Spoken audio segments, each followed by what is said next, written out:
On this video, I am going to discuss my favorite Bible verse and why.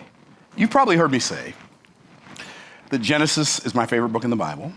You've probably heard me say that Genesis chapter 1 is my favorite chapter in the Bible. And you've probably heard me say that chapter 1, verse 1 is my favorite verse in the Bible.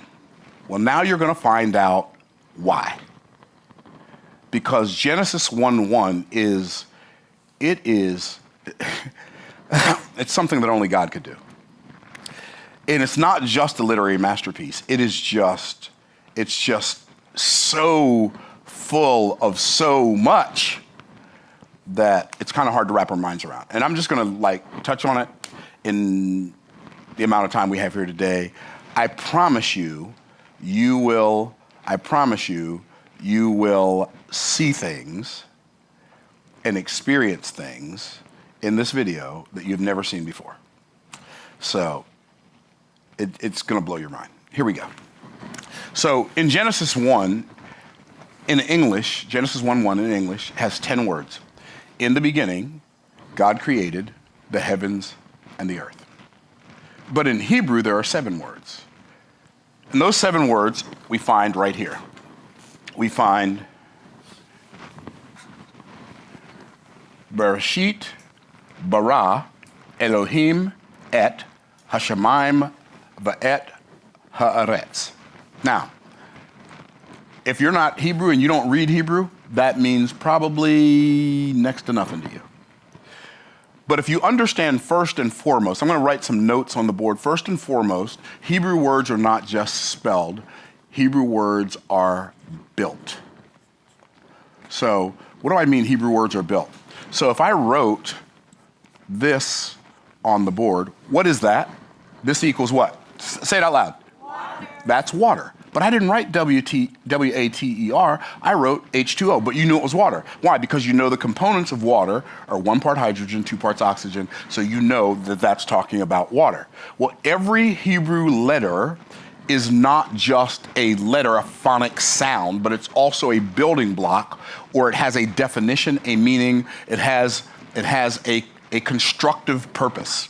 And so the first word, the letter Aleph, which we see, this is the letter Aleph, this is the letter Aleph, this is the letter Aleph, this is the letter Aleph, this is the letter Aleph. It's the first letter in the Hebrew Aleph Beit. So we say, in America, we don't say Aleph Beit, we say what? Alphabet, right? Well, alphabet, that's an interesting word, right? Where does that come from? Well, Aleph Beit, Aleph is the first letter in the Hebrew Aleph Beit, Beit is the second letter. Our word alphabet comes from the term Aleph Beit. Okay, so that's kind of cool. But not only are these letters, but they're also numbers. So Aleph, Beit, Gimel, Daled, Hey, Vav, Zayin, Chet, Tet, Yud. All of those are not just letters, they're also numbers. So the letter Aleph is the number 1. The letter Beit is the number 2. The letter Gimel is the number 3. Are y'all tracking so far? So there are 22 letters in the Hebrew Aleph Beit. Some of them have different, some letters have multiple shapes. What if they show up at the end of a letter, at the end of a word, or in the middle of a word, at the beginning of a word? They shape differently. It's called final form. You don't need to know that, but just in case you see something, I say, well, that letter, this letter here is a tzaddik, and so tzaddik looks different in the beginning of a word than it does at the end of a word. But you don't really need to know all that. What you want to know is that there's meaning in everything. So these things are called nakud. In the New Testament, they are referred to as jots and tittles. Why? Because the Hebrew language doesn't have vowels. It only has consonants. So what they do is they mark the vowel sounds under the letters. So, not that you need to know all of that, but it's helpful to know you're not just looking at a bunch of marks on a page. It all has meaning. So if we just start there, it all has meaning. Right? Now, in English, we read from left to right, but in Hebrew, we read from right to left. I heard one rabbi say it shows, or it infers that God knows the end from the beginning. I really love that idea. Okay, so I'm going to take off some of this stuff that I wrote on here. Okay, so you can count to 400. You can count to 400 with 22 letters. How do you count to 400 with 22 letters? 1, 2, 3, 4, 5, 6, 7, 8, 9, 10, 20, 30, 40, 50, 60, 70, 80, 90, 100, 200, 300, 400. Okay? So that's what the 22 letters represent. Are y'all with me so far?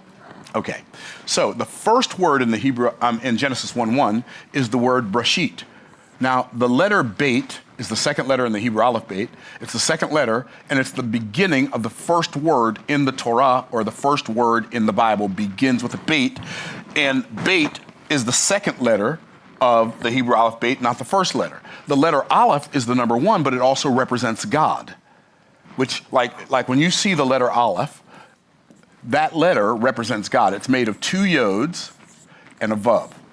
A yod is a hand, a vav is a nail or a connector. So the letter that represents God is made of 2 hands and a nail, which I think is really kind of cool and fascinating. But the Torah doesn't begin with an aleph. It begins with a beit. And beit, this letter beit is the second letter of the Hebrew alphabet. It means house. That's the meaning of it, house.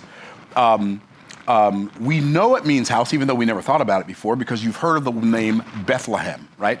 But it's really Beit Lechem. Beit Lechem. Lechem is bread. Beit is house. Beit Lechem is the house of bread. Okay, y'all tracking? Okay, so that's what I mean when I say words are built. Now, because there's 1, 2, 3, 4, 5, 6 letters in the first word in the book in Genesis, and this first word is so mind-blowing because if we parse the letters differently, these 2 words together spell the word bar. So, in fact, I'm going to write it over here. So, bar. The word bar in Hebrew is the word son. Now, the word ben is also the word son, but the word bar is also the word son. We know that it's the word son if we read the Bible. Even if we don't know it, we know it. Why? Because we know Simon bar Jonas, Simon son of Jonas. We know blind bar Timaeus, the blind son of Timaeus. We know Barabbas, Abba. What's Abba? Abba's father. Bar is son, Barabbas, son of the Father. Are y'all tracking? It's like, oh my goodness, I'm starting to see things more clearly now, right? So the letter bar is son, Beit Resh, son, the letter Aleph represents God, so the first thing we see is the Son of God. The letter Shin, it represents teeth, but it means destruction. Also represents fire. It means destruction. So the Son of God is destroyed. Yod is a hand with his hand, and the Tav is a cross or a covenant. So the Son of God is destroyed with his hand on a cross for our covenant, the first word in the Bible, in Hebrew. So it's telling a story even in the individual words. Are y'all tracking? But then it says, Breshit bara. The word bara means to create out of nothing. The only person who ever baras anything is God. People say you can speak things into existence. Myron says, no, you can't. Oh, you create your own reality. No, you don't, bro. You don't create your own reality. You create your own experience in reality. That's very different. Only God created reality. You don't get to create your own reality. You get to create your own experience in reality. So the word bara means to create. Now, you've heard the word bara before, even though you didn't know you heard the word bara. But you've probably heard the word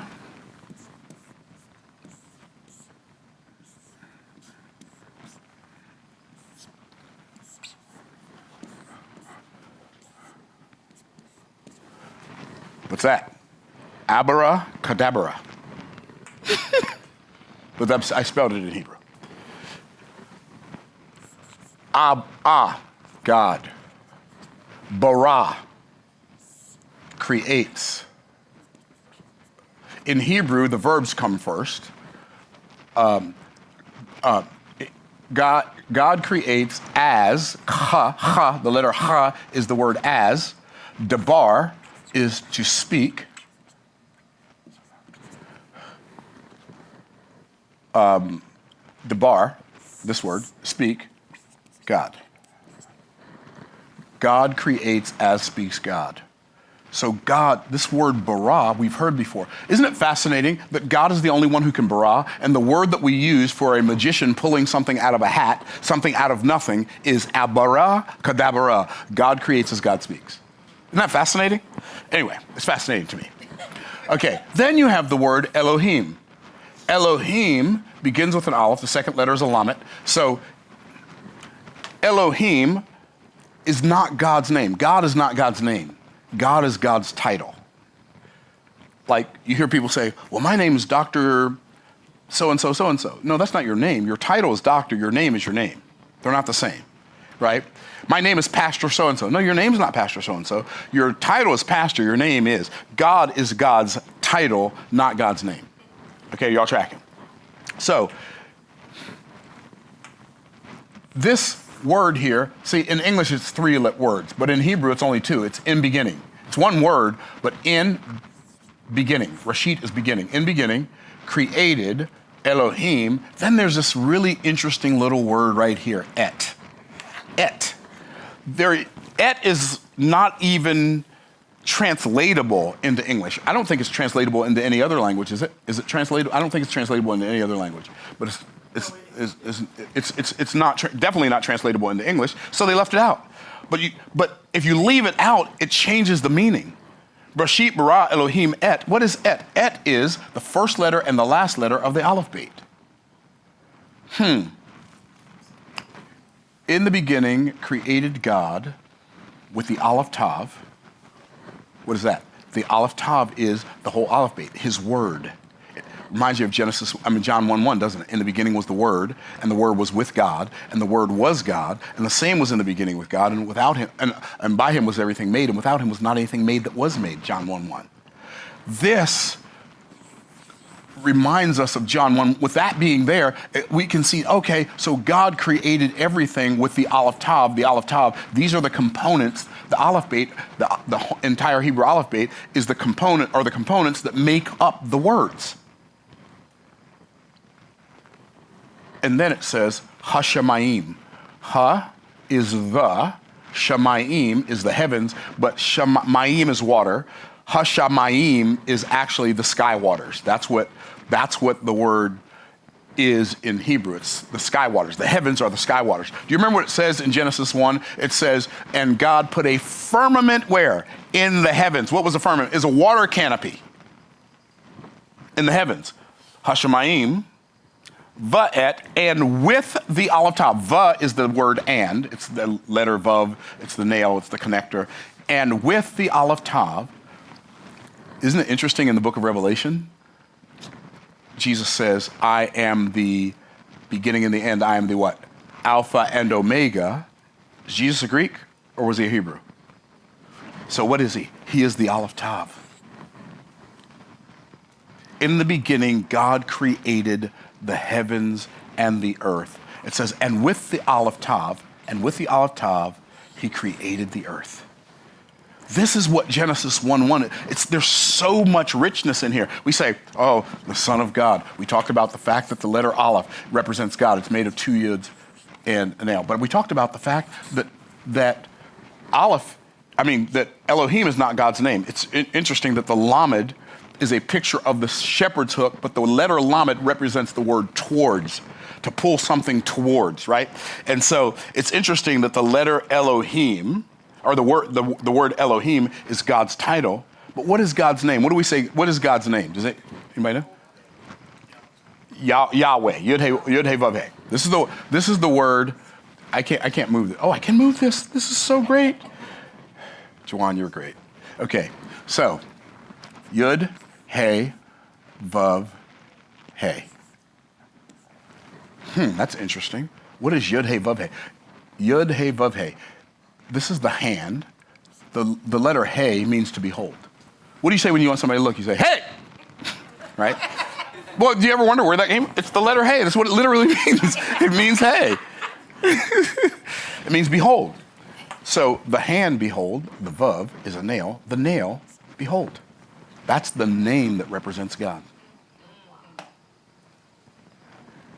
You say, Myron, what is your point? My point is that God does what God does the way God does it, and because he doesn't change, it's always been the same.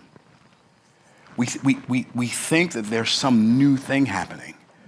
And it doesn't matter if we go from here, the hand behold, the nail behold, two hands and a nail. It doesn't matter if we're doing that, or if we go and we just look at Genesis chapter 3, after man sins, and then Adam and Eve make themselves aprons. They sew fig leaves together and make themselves aprons to cover themselves up. And God says, that'll never do.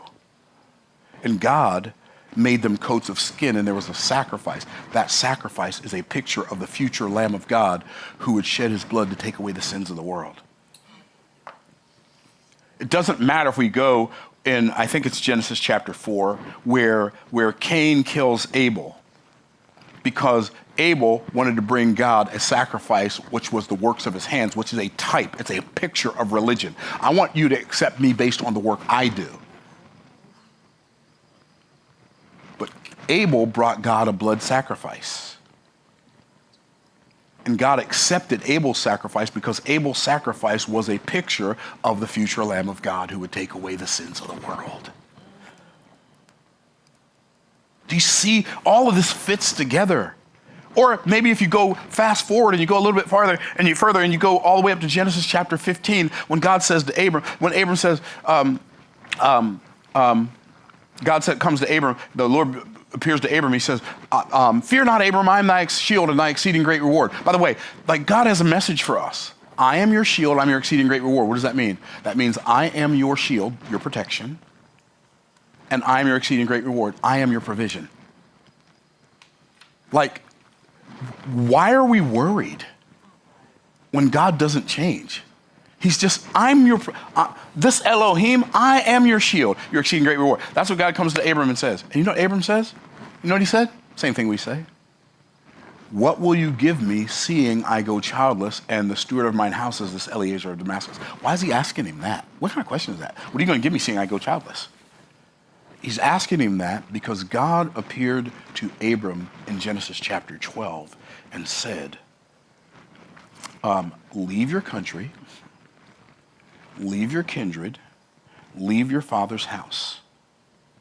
Go to a land that I will show you, and I will bless you in ways you can't bless yourself. I will make you something you can't make yourself. I will give you something you can't get yourself. And I'll take the source of your shame and make it the source of your fame. He said, I will make your name great. Why is God telling Abram, I'll make your name great? Well, easy. Because Abram's name gave him imposter syndrome. What do you mean Abram's name gave him imposter syndrome? His name was Exalted Father, Abram. It means Exalted Father. But guess what? He couldn't have any children. So he's the Exalted Father with no children. So every time somebody called his name, it reminded him of who he was not. Imagine that pain.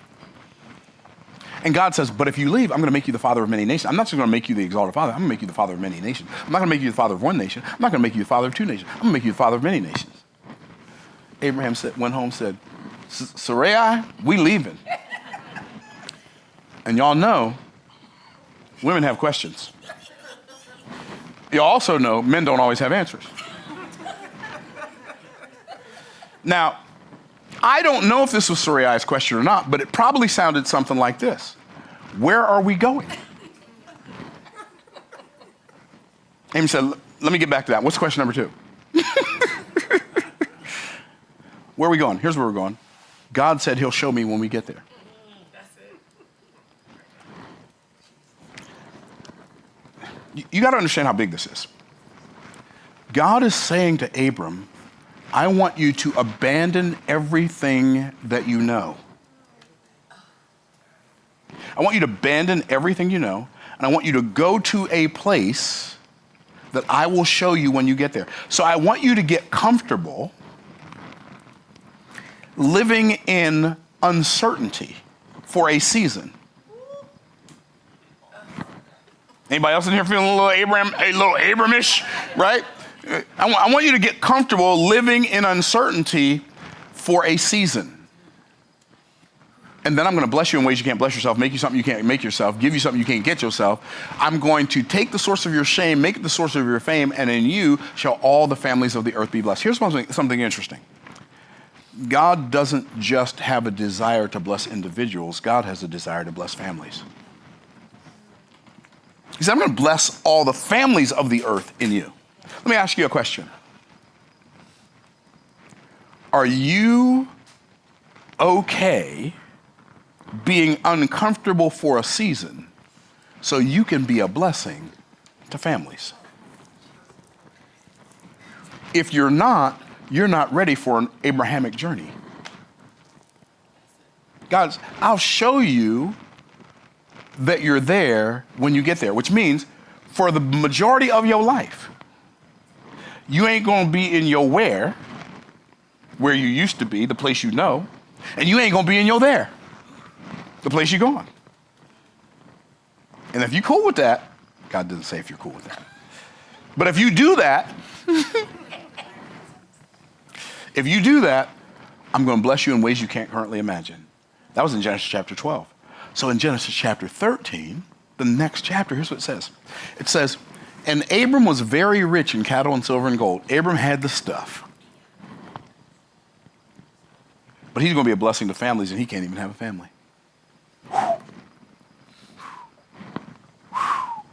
Are you okay leaving the land of the familiar so you can be a blessing and bless people with something you don't even have yet?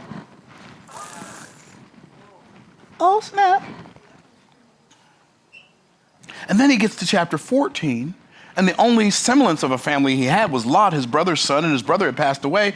And then Lot goes down to Sodom and Gomorrah, and he's like doing business down there in Sodom and Gomorrah. And then all of a sudden, these 5 nations rise up against Sodom, the king of Sodom and the king of Gomorrah, and they go in, they conquer those nations, because Sodom and Gomorrah were cities, but they weren't just cities, they were kingdoms. Cities in the Bible were kingdoms. Like the city of Jericho had a king. The city of Sodom had a king. The city of Gomorrah had a king. Cities had kings because cities weren't just like Tampa's a city. Cities were kingdoms. Are y'all tracking? And so 5 nations came up, conquered Sodom, conquered Gomorrah, took all their people captive, took all their stuff. Somebody escaped and came and told Abram, hey, they came up against Sodom and Gomorrah. They took everybody, including your nephew. Abram said, they took who? I'm imagining this 70-something-year-old man said, no, they didn't get my nephew. Saddle up, boys. It says he armed 318 servants that were born in his house. And this businessman went out and waged war against 5 nations and won. And won. Brought back his nephew, brought back all his nephew's stuff, brought back all of the people of Sodom and Sodom's stuff. And the king of Sodom tried to pay Abram. He said, oh, no, you can't pay me. I don't want you to be able to tell people you made me rich. Give to the young men who came and helped me, give them their portion, but I don't want anything from you. God's my source. He is my shield and my exceeding great reward. So Abram has this great victory, right? And so the next chapter, it says, God comes to Abram and says, fear not, Abram, I am your shield and your exceeding great reward. Abram says, what will you give me seeing I go childless? And the steward of mine house is this Eliezer of Damascus, but yet you've given no seed. And so now I'm going to have to leave all the stuff you gave me to my butler. God said, this shall not be thine heir, but he that shall come forth out of thine own bowels shall be thine heir. And then God said, he said, here's what you do. He said, take a she-goat 3 years old, a heifer 3 years old, a ram 3 years old, a turtle dove, and a young pigeon. He said, kill these animals. He said, cut them in pieces, but don't cut up the birds. And it says, Abram did that. So he got these 2 piles of animal carcass. And it says, and when the sun went down and it was dark, behold, a deep sleep fell upon Abram. This is one of the most amazing stories in the whole Bible to me. A deep sleep fell upon Abram. And then God starts talking to Abram while he's asleep. He says, Abram, he says, yeah, you're going to have seed, and your seed's going to become great, and then they're going to go into a foreign nation, and that nation, they're going to serve them for 400 years. And after they serve them for 400 years, Abram's like, ain't hearing a word of it. Why is this why is God talking to Abram while he's asleep? And why is God telling us what he told Abram while he's asleep? Abram don't even know. Like, we know stuff about what God said when Abram was asleep. Abram never heard. Like, why? Because God is showing us that he doesn't keep his word to us because we know what his word says. He keeps his word to us because he knows what his word says. Are y'all tracking? And he says, and I'm going to bring, and by the way, they're going to serve him for 400 years. They're going to treat him really, really bad, but I'm going to bring him out after 400 years. I'm going to bring him out with great substance. It says, and then it says, it came to pass, when the sun went down, it was dark. Behold, a smoking furnace and a burning lamp passed between those pieces. Why? Because this was a covenant. When you cut up animals, the word covenant means to cut. So the reason he had him kill those animals and cut those animals, because God was entering a covenant with Abram. But Abram couldn't do the covenant walk where you stand back to back and you will come around, you're face to face, and you cut your hand. Abram couldn't do that for two reasons. One, he would have been face to face with God. He would have had to die. Two, Abram couldn't keep the covenant. So he had to die. Now he's in double jeopardy. So what does God do? God puts Abram to sleep and gives him a substitute to take his place. And so the burning lamp, which is a type of God the Son. What did Jesus say in John chapter 9? He said, I am the light of the world. The smoking furnace is a picture of God the Father. When God came down and spoke to Moses on Mount Sinai, the smoke ascended like the smoke of a great what? Furnace. It came to pass when the sun went down, it was dark. Behold, a smoking furnace, a burning lamp passed between those pieces. This is such a beautiful.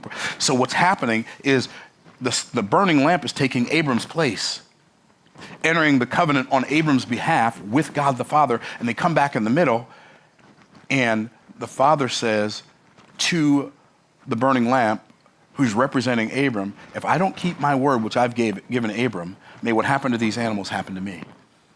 And the burning lamp is saying, knowing that Abram couldn't keep the covenant, if Abram doesn't keep the covenant, may what happened to these animals happen to me. All of that is part of this beautiful story. And Jesus is the burning lamp that promised to give his life if Abram couldn't keep the covenant, knowing Abram couldn't keep the covenant. Genesis is my favorite book in the Bible because everything starts there and God doesn't change. It all stays the same the whole way throughout Scripture. It just keeps telling the same story in different ways. And I'm telling you that when we understand the greatness of our God, who could put something this magnificent together and have the whole thing conceived, scripted, and produced in an instant, that is a God worth living for. Knowing that we couldn't, okay, I gotta tell you this. It's the last thing I'm gonna tell you. One of the reasons people feel unfulfilled is because God made us in his image, which means God created, that's the first thing he tells us about God. He created the heavens and the earth. God made us to make stuff. He created us to create stuff. Well, we don't feel fulfilled unless we're creating something. But guess what? When God created everything in Genesis chapter 1, he created 3 categories. How many categories? 3. He created creation, the sun, the moon, the stars, the water, the grass, and the trees. And the sun, the moon, and the stars, and the water, the grass, and the trees can't even appreciate the God that created them. They can't fellowship with the God that created them. They're just stuff. So then he created creatures, the dogs, the cats, the chickens, the alligators, et cetera, et cetera, et cetera. And they can't appreciate the God that made them either. They can do rudimentary things, and an eagle can build a nest, and a beaver can build a dam, and an ant can make them an anthill, but they can't contemplate God. So God said, I'm going to make man in our image. I'm going to make someone who's like us, but not us. And God made man. So God created creation. He created creatures. And then he created creators. Why? Because God made man for connection. He created creatures and creation for creativity's sake. But he created men and women, for connection. God created man so he could have somebody who could appreciate who he is, how he is, and that he is. And if you're missing that, you're missing the point. You're never going to feel fulfilled. You are made for connection. That's when God said about Adam, it's not good for man to be alone. God knew that because God knows everything, but he also knew it because man's made in the image of God, and it wasn't good for God to be alone. That's why we feel fulfilled when we're connected with other people. If you are an island and you do everything in your power to avoid other people, you are a miserable soul. If the only person you can think about helping is you are a miserable soul. But when you are looking for establishing connections with God and with other people, you are going to be more fulfilled. But guess what man did? Man severed the connection. Adam and Eve sinned in Genesis chapter 3. And the connection between God and the creatives that he made to be like him and to be with him severed the connection. And there was nothing we could do to reestablish the connection. So God reestablished it for us with a contribution of coats of skins, a sacrifice. God restored the connection himself.